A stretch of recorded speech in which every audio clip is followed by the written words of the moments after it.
Well, hello and welcome once again to the Sonic Boomers podcast. I'm Pete Torriello. And I'm Maureen Torriello. And today on the Sonic Boomers, we have a Sonic Boomer first. What's that? That is our first three-time guest. Oh, right. That's three-peat. And that is our good friend, Fay Ciscool, who has been with us previously to talk about collecting vinyl, comic books. Yes. And Kevin is an avid collector of DVDs. I can't thank you enough for having me again. Oh, This is wonderful. And we could just talk for hours when you yes, get going. definitely. A friend of mine gave me a movie recommendation, and he said, you really should add this to your collection. You're going to love it.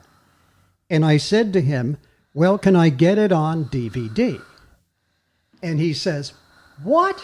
Do you have DVDs?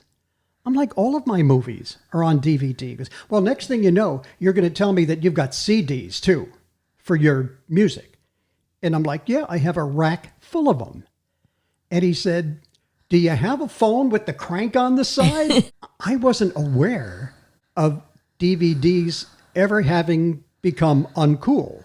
Yes, But you're telling me now that they are actually making a comeback. they are.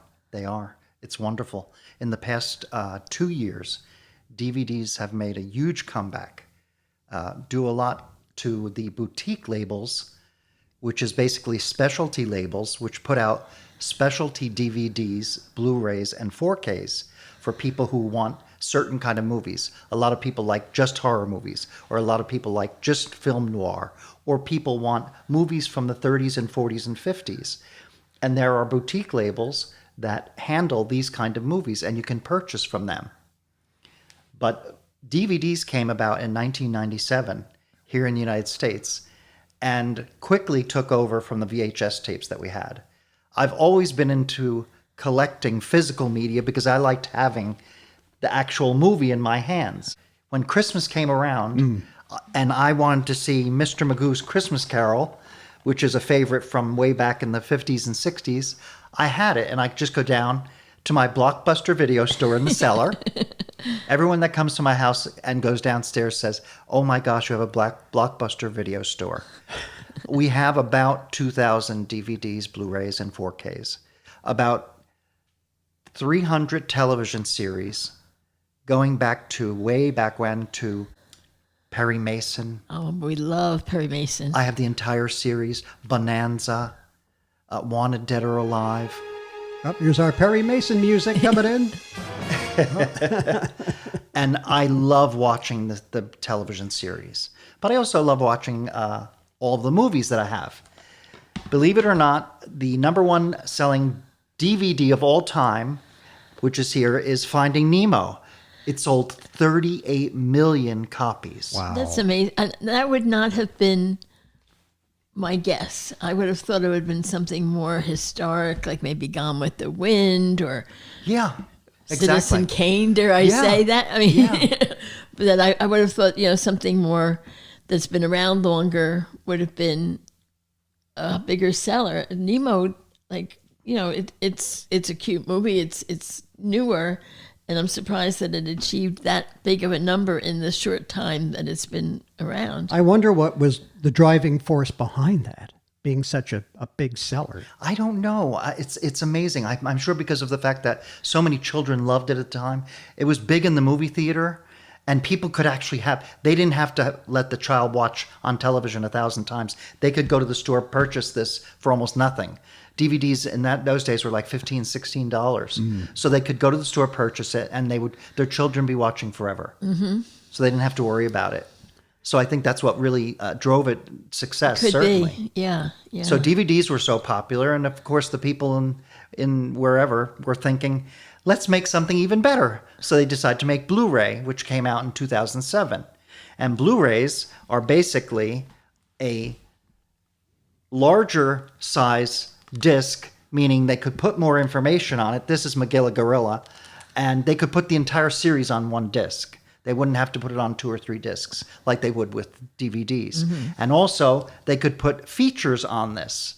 And that started people into collecting more, because when you bought the DVD, you not only got Magilla Gorilla, but you got behind the scenes. You got people who worked on the series talking about it. You got people who were voiceovers, giving commentary.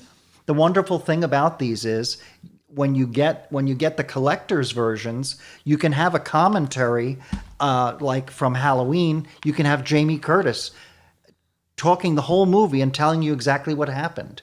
And that's why I love this, because you can sit there and watch and enjoy the movie, and then enjoy what the director or the stars have to say about it. And something like this with Halloween, I have the DVD, I have the Blu-ray, and now I have the 4K. So I double dipped on this one because I love the movie so much. Right. But I have all of these wonderful commentaries on here that I can listen to at any time. And I think that is kind of an answer to your friend's comment about why do you bother with DVDs, is because of these extra features. Yes. Just because, you can probably go on YouTube or whatever and a movie channel and see some of these movies, but you're not going to get these extra tracks. Yes. And you're not going to get the behind the scenes, and you're not going to get the inside stories. And I think that is one of the beauties and the driving force to actually have the DVDs in your hot little hands. And people ask me all the time, what do you do in your retirement? What do you do? And of course, as well as the viewers, I collect comics, I collect records, and I collect physical media, meaning DVDs, Blu-rays. Every year I see online people saying, when is Charlie Brown's Christmas on? When is A Christmas Story on? Well, at my house, it's on 365 days a year. Anytime I don't have you to worry want, about it, yeah. because for a very low price, I have these and I can put them on anytime I want. And I can watch Christmas Story not only 24 hours, but the entire week of Christmas if I want. And I can watch Charlie Brown's Thanksgiving, Charlie Brown's Halloween, Charlie Brown's Christmas. And that's why I love having the physical media. And not only Charlie Brown, but when I was a child, when we were all kids, I used to watch Casper the Friendly Ghost. Casper the Friendly Ghost, the friendliest ghost you know. That's the only part of it that I remember. Yes. And I follow a lot of people online on YouTube who are physical media people, and they suggest things that they get. And last week, somebody said, I have this for my kids and for myself. And of course, I went on the ever-loving Amazon, and there it was. It was. And it came to the house, of course, the day later. But the Casper cartoons are just wonderful. And it's so enjoyable to watch, especially now at the Halloween time. I can sit and watch those. But we were talking at the beginning about why nowadays physical media is very popular. One of the boutique labels I was talking about is called the Criterion label. Criterion has been putting out for about, I think, probably 20, 25 years, movies that they think are classics. And every month they release 4 to 5 movies. Apparently, a couple of years ago, the younger generation found Criterion for some reason. And now the younger generation is putting out video after video about, did you get this movie on Criterion? What did you get this month? And of course, Night of the Living Dead came out on Criterion. And it was a humongous hit because, of course, it had backstories, it had commentaries, it had director commentaries. Different directors of horror movies were on there. Interviews with George Romero, which, of course, from years past. And that's on here. You can watch it. But the reason that I think especially the kids of today are going towards these is you can sit for hours and watch all of these extras on there. I like it because I can get movies like On the Waterfront, Marlon Brando on Criterion, and then I can watch Martin Scorsese talk about it and what he thinks about it. And then, of course... It's kind of like going to a film class. Yeah, it's a film festival. Criterion is like going to a film festival. This, of course, is one of my favorite things. Oh, that I think artwork that's so is cool. crazy. This I is the love that. Criterion Godzilla collection. And I was showing you guys before, they have all the movies in here in the back, but there's a book in front, and it tells all about the different Godzilla movies. And on here, the movies are in the original Japanese. Oh. And there's subtitles. You can also watch the dub version, but of course I love the original Japanese movies. So this is really something for a collector. Wasn't Raymond Burr in the original Godzilla? Yes, he was in the original Godzilla. And if you wanted to watch that, Criterion puts that out too. So you can watch that. That's the original Godzilla. Or Gojira, as it was in Japan. Gojira, yeah. Japan. So those are the collector labels. And because I've been collecting for so long, I look for these movies that are on special labels. And of course, they're more money now. But for me, after 2,000 movies or so, it's worth it to get. I have to tell you that a big part of my collection, people find out that I like DVDs and Blu-rays, and people will say, I have some I'm getting rid of. Would you like them? Well, a couple of years back, and I don't know now, it may be 3 or 4, the years go by so fast. Wonderful couple here in Sayreville, Parlin, Kim and John Watkins. Kim unfortunately lost her dad, and he was a big physical collector, media collector. He had so many DVDs, and she said, Kevin, would you like some of the movies? And they were kind enough to give me his collection. And because of that, I have so many more horror movies, so many more TV collections, certainly added to my collection and my physical media. And I have enjoyed watching them so much, and I had to just add that in because they certainly are. That was really such a nice so thing. Beautiful of them. And I'm sure they felt good that it was going to someone that was going to appreciate it. And give it a home. Rather than just donating it, or maybe somebody donating it to like a Goodwill, and maybe it's going to wind up in the trash bin at some point, And I told them when they gave it to me, I said, I promise you, I am not going to be selling these movies. A lot of people take movies from people and then they try and sell them online. Yeah. I didn't do that at all. No. They were my home, It became something that became part of my collection. But getting back to the boutique label, I brought this over to show you guys, and I always loved the movie Dune from 1984 that David Lynch put out. This is a company in Australia, and I don't know if the camera can see it. It's Dune, which was Kyle MacLachlan, Sting, and I forget who else was in it. But this is Dune, and whether or not you can see it, this is a huge box set, and in the cover is actually water and sand. So when you turn this upside down, the sand all goes to the top and then drops. This is only something a crazy collector like me would get. But that's gorgeous. But it is a beautiful box set. And it's a wonderful effect when you see it. Yes, and I have waited years to purchase this movie and get it on a format that I would love. Yeah. And this came out, and Ronnie and I watched it the other day, and it was just glorious. The picture is just amazing. And that's another thing. People say, well, what do you do with 2,000 movies? What do you do? Watch them. Yeah. Just like with my records. I so enjoy these. I could put on Godzilla anytime. I could put on any of these at any point. All I have to do is go downstairs to my store, and I can watch any of those films or the TV series. That way you can binge watch. Yes. On your own, and it's all right there. Yeah. Which is really cool. Now, you mentioned the Criterion collection. Now, I know there's also a Warner's collection. Warner Brothers, right? Yes, the Warner Brothers Archive. Now, it's funny you bring that up because Ronnie and I just found the Warner Brothers Archive, and they put out a video every month of the movies that they are restoring. And because of that, again, now we're getting into another company, Warner Archive.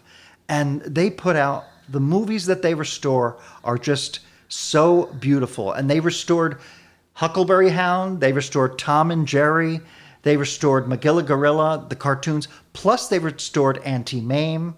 They restored movies from the 50s that you probably forgot about, that you didn't even think were ever going to be seen again. Yeah. And so now every month we watch, and if there's something we enjoy, we order it. And they're really the films are so beautiful to look at. They're on Blu-ray. And something that we were talking about before, if you do decide to ever get some Blu-ray movies or DVDs or whatever, if you get a Blu-ray movie, you do need a Blu-ray player. You cannot watch a Blu-ray movie on a DVD player. If you get a 4K movie, you need a 4K player. And Blu-ray seems to be the format most people are going with. And the picture quality is just beautiful. Picture quality is good, and they can pack it with more features. Yes. And I think that there's more available in the Blu-ray format than in the other two formats. There is. Yeah. There is. And so probably the things that you want are on Blu-ray. And the Warner Archive is all Blu-ray. They just put out a Marx Brothers movie. And it just looks beautiful. Be still my heart. 'Cause Yes. I love the Marx Brothers. They just put out a Marx Brothers, Wow. and it is so beautiful. And the picture quality is just amazing. Do they give you any anticipated lists of what's going to be coming out, or do they just kind of surprise If you each watch, month? it's called Extras, and it's on YouTube, and you can watch it monthly. And a gentleman from Warner Brothers, who was a personal friend of Ann Miller and many of the stars from yesteryear, talks about these movies, and it's like listening to a historian. And he tells you about them. I was never into Westerns. Now I'm so into it. I love Bonanza. I love the Wild West and Winchester 73, I think it's called. Mm-hmm. There's a movie. So many movies. Silver. I forget. There's a new Western coming out next month that I haven't ordered yet, but I'll be ordering it next week. But and they're so well done. They're just amazing. Errol Flynn did Westerns. I didn't know that. And all you have to do is go to WarnerArchive.com and you'll find all these movies. Or on Amazon, you can look at Warner Archive. So Warner probably has like Casablanca Yes. and all those the classics. Betty Davis. Yes, Betty Davis. Kay Francis, who was one of my favorites. Betty Davis and James Cagney did The Bride Came COD, and that was just released last month. I'm waiting for my copy in the mail, but it is unbelievable how they are able to restore the Technicolor. You can't imagine that. We just got a movie last week with Ann Miller, Red Skelton, and Howard Keel, but it's a musical. And Ronnie and I sat and watched it, and we were in tears. The picture is so beautiful, the restoration that they've done at Warner Brothers, because of collectors, because people are really clamoring for these movies. I think, of course, people of a certain age. You know, I don't know that the youth culture would even want those, but certainly people of a certain age love seeing those movies again. And when you say restoration, these are movies that were originally in color anyway, and they're just bringing them back to its original beauty. Yes. It's not like colorizing. Like No, not at all. Not Okay. at all. Not at all. They go to the original negative, and they painstakingly go and restore each frame and the sound, and it's so beautiful. And if you decide to get any of the Warner Archive, you'll be very happy with them. And if you are a collector, it is so well worth it. And they're not expensive. These movies are coming out. They're in the 20s, 26, 27. Criterion movies, these movies are expensive. Yeah. This would cost you $45 for something like this. The Godzilla set, this Godzilla set is about $400. So they are expensive. But the Warner Archive are great because they're in the 20s. And for somebody who collects, that's a wonderful thing. Now, do you have, and I think I know the answer to this, or at least I hope I do, because I know you like horror movies. Yes. Do you have the Universal Monsters series? Yes, I do. Yeah. I do. I have, and they actually made sets of Dracula, Frankenstein, Wolfman, the Gill Man, I want to say, the creature from the Black Lagoon. And it includes all of the movies, and they were restored on Blu-ray. And that's a wonderful thing, and I can watch those. I have to tell you, and before I forget talking about horror, Pete, my most prized possession, which I couldn't bring here because I can't carry it, is the Dark Shadows series. The Dark Shadows DVD set is actually in the shape of a coffin. And it says Dark Shadows, and you open it, and all the DVDs are lined up, and it's Barnabas laying in the Collins neat. laying in the casket. Neat. I couldn't possibly bring it with me that's a because lot. it's too heavy. Yeah. But that's my prized possession. I would never give that up. I'll probably be buried with that. That's all of the TV shows. 1,226 episodes. Of the TV series? Yes, of the TV series. I didn't know they did that many. Yes, they you did. figure that it was on for how many years? Oh, yeah. You know, and 5 days a week. So, yeah. Because we were like kids Yeah. It's up, when that was on. And you'd go racing home in time watched- to see Dark yeah. Shadows. Because what is it, like 3:30, 4 o'clock, I think Yes, it went it on? was. Channel 7. Yeah. 3:30, 4 o'clock. Barnabas. Yeah. Those were the days. But that's my most prized possession. I'm glad that you mentioned horror because I would have forgotten that, and I would have forgiven myself because it's sitting there up on a shelf. It's cool. I love some of the packaging that they've come up Yes. with. That's almost as collectible as just having the actual discs, like is. this Godzilla book and some of the, like you said, that the coffin shaped box. The And Godzilla book and the Dune is like the Dune. I hope that we can get good representation on the camera of the sand in the Dune, because that's incredible. Yeah. And for people who are fans of the movie, something like that is just, the price doesn't even matter. They just put out a Halloween pumpkin, literally a pumpkin with the movies in it. It was $500. It only had Halloween 1 through 5. It was way past my price. There are certain things way past my price range. I won't even go for it because I do have the Halloween movies anyway. I don't need a pumpkin. Yeah. I still think Halloween 1 was the best. Oh. It absolutely was. And the ones that came afterward, it was just like you're milking the franchise. And I think, as much as I love Universal Horror, and you and I have talked about this previously, Frankenstein, fantastic. Bride of Frankenstein, fantastic. After those two, and Karloff said this himself, that it was time to put this monster away. They overdid it. And as Universal kept cranking out these horror features, they started to get cheaper. So you got Son of Frankenstein, which is decent. Then you had, Frankenstein meets the werewolf. Frankenstein meets Abbott and Costello. And at that point, I think some of the cachet of Universal Horror got lost when they started going in that direction. Well, I have one more to show you guys. I hope you'll enjoy seeing this. A movie from 1984, and I hope you can see this without the glare. The Never-Ending Story was about a boy who went into a bookstore and found this book called The Never-Ending Story. And he starts reading, and the movie is the story that was inside the book, as it's told. It was made in Germany. Steven Spielberg saw the movie. He called the director and said, listen, I think you could change a few things.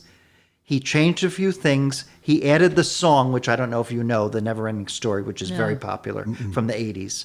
And it became a huge hit. Well, they literally put this out in Australia 2 years ago, and it's sold out. And I tried so hard to get it, and I found someone online that had ordered it, and they were unhappy because there was a little defect. So I called the company that sent it to them, and I said, would you sell it to me? And they said, sure. And now, unfortunately, you can go online up to $1,000 for this. Wow. And what's really beautiful, and I don't think it's going to show up too well on the camera, is this is like, it's got like embossing, and it's raised, the filigree and all on it. It's very beautiful. It's like a piece of artwork. It is. It's beautiful. And inside is the original movie poster, the movie itself, 5 different versions of the movie, the German version, the United States version, movie stills, the movie cards that used to be in the movie theater. So for a collector, this is a dream come true. That's really and nice. This is one of my favorite movies of all time. I'm so thrilled that I have this. I have this on display at home. So I didn't want to not show this as part of my collection. So all told, now in your collection, you have how many DVDs? I'm thinking around 2,000, but it could be more. Wow. That's going to be... Now, you're going to be moving eventually. Yes, and we will take all those to Thailand with us. Yeah, that's going to be a lot of moving. It is. Well, how about it? A three-peat from Kevin Fay Ciscool. It doesn't get better than that. Have you got any other collections that? No, it's just the comics, the records, and the DVDs. But I can't thank you enough for having me on. Kevin, I love coming. Always a pleasure, my friend. Thank you. Always Thank a pleasure. You so much. And by the way, while I've got your attention, make sure that you check the last episode, because we're talking about the Yale Road Horror House here in Madison Park, which has been going on for like 47 years now. It's incredible. And the lovely woman that is behind it was our guest on the last show. We'll probably have a link to it somewhere here at the end of the show. So make sure you check it out and join us again for the next edition of the Sonic Boomers Podcast.